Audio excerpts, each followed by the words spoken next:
ازيكم يا جماعة، اخباركم ايه؟ واحنا ماشيين في رحلتنا في الحياة ما ننساش نزرع بذور او بذرة في كل مكان نقف فيه او محطة، ونكمل رحلتنا عشان لما ربنا يسهل ان شاء الله ويكرمنا ونرجع تاني نلاقي البذور دي طرحت وفيها ثمار وانتاجية ايا كان بقى.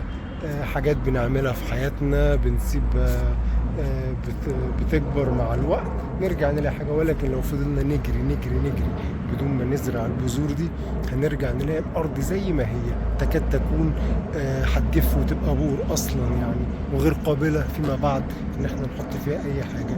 فده مثال لرحلتنا في الحياة، زي اللي بينسى نفسه ما يتجوزش ولا يخلف، يلاقي العمر جري بيه وبص يلاقي مفيش حد جنبه.